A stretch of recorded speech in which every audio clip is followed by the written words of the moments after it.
Oui, au quotidien, nous rencontrons beaucoup de difficultés parce que lorsque nous balayons, nous ne sommes pas considérés. Les femmes ne sont pas considérées. Les passants jettent les ordures. Quand on parle, ils disent que nous sommes là, nous sommes payés pour ça. Et il y a eu plusieurs personnes, même il y a eu plusieurs femmes balayeuses qui ont été battues par des personnes. Qui ont été agressées? Qui ont été agressées. Par des personnes pendant qu'elles exerçaient leur métier. Pour quelle raison? Bon, disant qu'elles balaient pour mettre la poussière sur eux. D'accord. Donc, elles ont été battues. En tout cas, les injures, on n'en compte pas. Voilà. Chaque jour que Dieu fait, nous sommes injuriés, nous sommes méprisés par les passants. Nous sommes beaucoup exposés aux accidents de la circulation. Et souvent, quand c'est comme ça, il y a des automobilistes qui s'arrêtent. Par contre, d'autres fuient. D'accord. Voilà. Et certains, en passant, ils disent que toi, là, on va te tuer, tu vas voir. Je vais te tuer et puis il n'y a rien. Aïe. Surtout les chauffeurs, si je peux... Oui, allez-y. Voilà, oui, voilà, surtout les chauffeurs de Baka. Je savais. Voilà. Je savais. Donc, je ne voulais pas commencer. Surtout les chauffeurs de Baka, quand ils passent, ils disent « on va vous tuer » et puis il n'y a rien. Arrête-toi, je vais te tuer. Souvent, les cônes sont là. Et les cônes orange de voilà. Ou même, on a des panneaux. C'est eux-mêmes qui viennent et puis, exprès, ils cassent ça. Ou bien, ils prennent les cônes là sous leur voiture, ils s'en vont. Mais pourquoi est-ce que vous le faites en pleine journée? La circulation est dense à Abidjan. Et en général, c'est pendant que la circulation est très prisée que vous balayez. Pourquoi on ne fait pas tôt le matin et puis après on laisse? Voilà. Il y a des rues spécialement qu'on traite les nuits. Ouais, voilà. Et il y a des rues aussi qu'on ne peut pas traiter les nuits parce qu'il y a l'insécurité. Il n'y a pas d'éclairage sur ces voies-là. Donc, nous ne pouvons pas traiter ces voies-là la journée.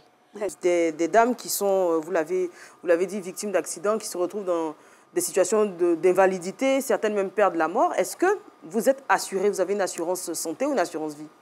Bon, au niveau de l'assurance, c'est pas tout, puisqu'il y a plusieurs entités. Donc, ce n'est pas toutes les entités qui assurent les balayeuses. Mais par contre, d'autres sont assurées. Voilà, d'autres balayeuses sont assurées. Il y a des cliniques qui sont mises en dispo où quand il y a un accident, déjà, on évacue ces différentes personnes là-bas. D'accord. Et pardon. Santé, quelles sont les maladies auxquelles vous êtes confrontés généralement? Bon. Comme la pneumonie, mais généralement, quelles sont les maladies auxquelles vous êtes confrontés? Bon, il y a, on peut dire le palu, parce qu'on est exposé aux certaines qui sont bien équipées. Elles ont tous les IEP, c'est-à-dire les gants, les cache-nez, les chaussures de sécurité et tout ça. Et puis, elles sont bien tenues. Mais par contre, il y a d'autres qui ne sont pas équipées convenablement. D'accord. Il y en a même qui ont du mal à s'acheter un simple cache-nez. Excusez-moi, je vois des femmes prendre soit un t-shirt, et puis franchement c'est difficile. Est-ce que le travail que nous le faisons avec beaucoup d'amour, comme on l'a si bien dit. Et comme on l'a relaté tout à l'heure, les passants, franchement, il faut dire que la population ivoirienne ne nous encourage pas dans le travail que nous faisons. Parce que nous faisons un travail quand même de salubrité. Voilà, de salubrité. Et d'intérêt public. Voilà, parce que sans nous, là, les voitures ne peuvent pas bien circuler. Exactement. Voilà. Et puis surtout les maladies et des questions d'hygiène. On n'oublie pas notre invité qui buzz. Hein, vous avez votre buzzer, vous pouvez vous manifester. Merci beaucoup pour l'opportunité. Madame la Présidente, j'aimerais savoir, on vous reproche, généralement, quand on circule, on reproche aux balayeuses... Est-ce qu'on peut avoir le chrono? Bon, on a l'impression que vous mendiez en griffe. Exactement. Selon vous, qu'est-ce qui justifie cela? Bon, pour dire vrai, les vraies balayeuses ne mendient pas. Parce que, je vous le dis, nous sommes fiers de notre métier, de notre travail. Donc, elles ne mendient pas. Il y a certaines qui ont travaillé avant, mais qui ont toujours les tenues des entreprises là. Et elles portent à des carrefours, elles demandent de l'argent. Ah. Oui. Ce sont les anciennes employées? Les anciennes. D'accord. Il y a certains même qui n'ont jamais fait le balayage. Mais où elles prennent les tenues? Elles gardent la tenue même quand elles ne font pas. Mais elle dit qu'elles n'ont jamais fait le balayage. Oui, elles n'ont jamais fait le balayage souvent. On voit la tenue dans les quincailleries. Moi, je vois ces tenues-là dans les quincailleries. Ah, d'accord. Et puis, généralement, on les voit, excusez-moi, mais bel. Voilà. On dit qu'il y a des balayeuses et puis il y a des balayeuses. Ouais.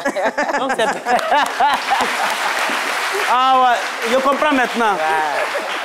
Maintenant, comment faire la différence entre celle-même qui a une activité et celle qui n'a pas là? Est-ce qu'il y a des étiquettes sur la tenue? Comment les reconnaître, franchement? Oui, celles-mêmes qui sont en train de mendier, là, oui. souvent, elles ont les étiquettes des entités, là, de ces entreprises. Mais celle qui, par exemple, qui a son balai en main, qui travaille d'un point A à un point B, elle n'a pas le temps de mendier. D'accord. Voilà, parce qu'elle veut finir son tronçon pour se reposer. D'accord. Éboueurs, ce sont des métiers qui sont aujourd'hui méprisés, invisibilisés, mais pourtant qui sont essentiels à la survie même de la communauté, parce qu'on se souvient, pendant la crise Covid, dans les pays où ils ont été confinés, ce sont les métiers qui sont restés en activité parce que se sont rendus compte que ce sont les métiers dits essentiels, bien loin de ce qu'on pourrait penser. Alors, on va faire un tour de table. Malheureusement, il n'est pas considéré à sa juste valeur, surtout parce qu'il n'y a pas de strass paillettes autour. Déjà, c'est moins bien rémunéré, on est d'accord. Et puis, mais je pense que ça a commencé depuis longtemps, où depuis nos grands-parents, ils voulaient que l'enfant aille dans le bureau et non avoir un métier comme la coiffure, la soudure, la tôlerie. Donc, c'est un état d'esprit qu'on doit changer en Afrique parce que vous êtes fiers de faire cela et donc je pense qu'on doit vraiment l'acclamer. Voilà.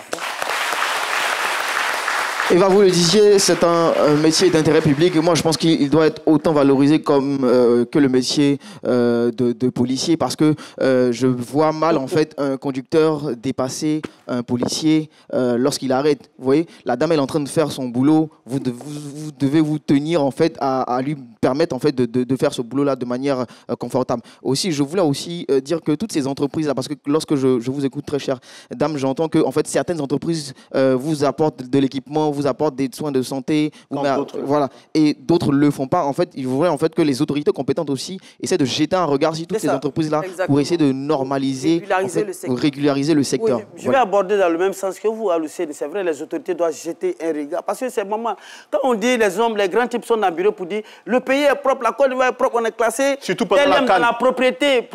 Mais c'est grâce à ces dames-là. C'est grâce à ces dames.